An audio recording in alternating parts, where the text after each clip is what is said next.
And I think too much anyway. Do you know what I mean? I like hanging around with people who can't cope. You know, it's the only time in my life I feel in control.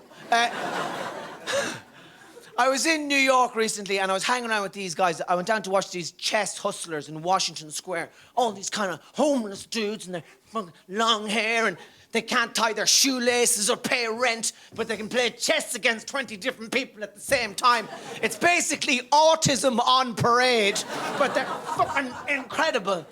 And I'm down there and I'm just watching them and I'm loving the uncivilized nature of their created beings.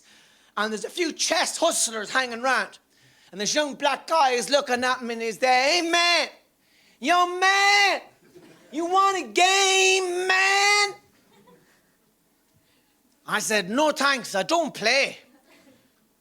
"What you talking about, man? I seen you looking. I seen you following the game, motherfucker. You trying to hustle my ass? You probably a national champion or something, motherfucker. Coming over here trying to hustle. You probably a national champion."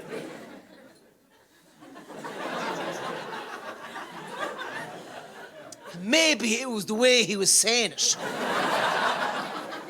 But I just started to think, maybe I am.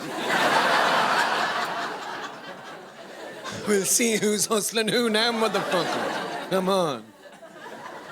I think we need to be Irish in the world. Like, fuck, it's all we have, like. I'm delighted, I'm awful proud to be Irish, and I don't think I would have made a good fucking German or...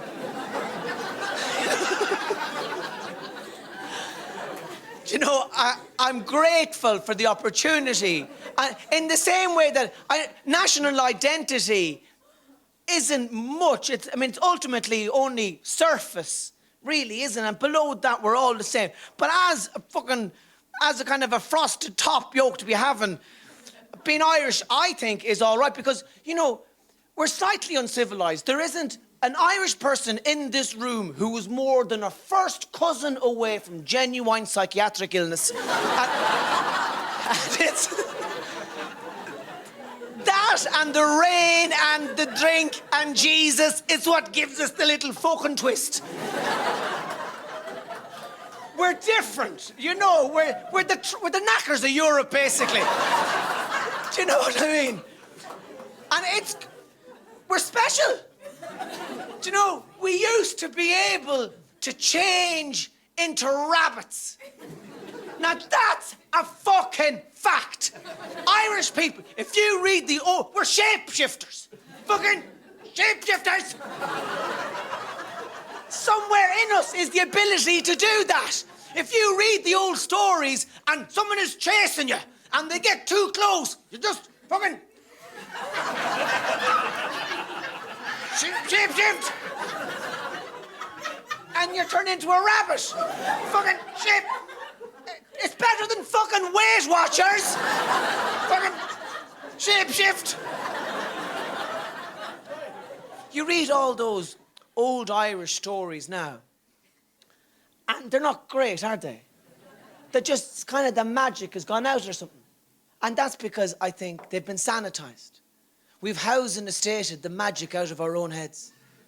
You read those old stories of the old Fianna people and they're just dead in the water, like you couldn't sail by that. They're like stuff for primary school kids. Okay, kids, today we're going to learn about how Cuchulainn got his name. Cu means hound, Chulainn. And moving on, anyway, so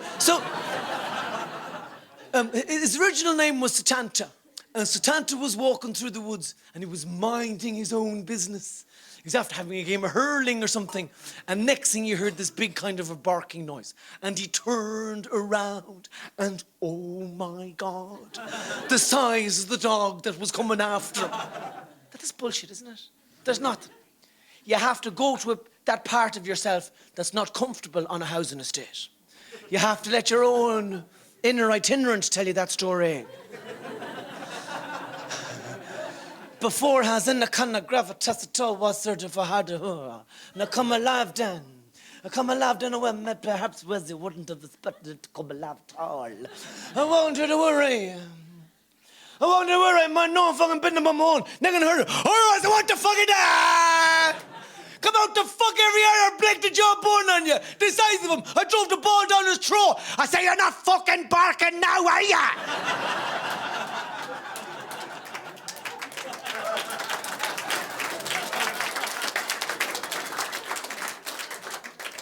Fine looking dog, though. It must have cost someone a few bob at that dog like that. Who the dog belong to?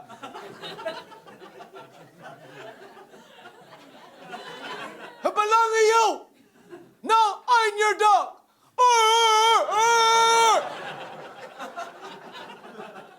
Now some of you people, you've been listening to that story and you've been thinking that to turbo fucking dog doing on the middle. I tell you, my wrong.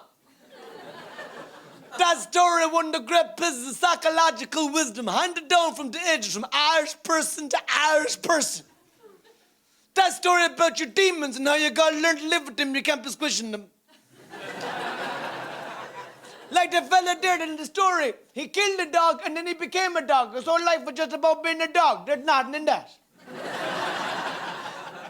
That's like the fella that was going up a mountain and he met a monster 2 foot tall and he broke the jawbone on it. He went around the corner, the monster was 8 foot tall and he splattered the solar plexus on it. And he went around the third corner, the monster was there 50 foot tall. It says, we're going to have to come to some sort of an arrangement. You gotta learn to live with the shit that's inside you. The children of Lear. The children of Lear were 3 beautiful children. They had a beautiful mama and a beautiful dad, and the beautiful mama died, and daddy got a new mama didn't like them. She had magic fingers. One day she turned them into swans. Magic finger turned them into wands. And the daddy came home and says, where are my beautiful children? He said, don't be talking to me. I'll turn them into wands. And the daddy went down to the top and said, how are your kids? They were there.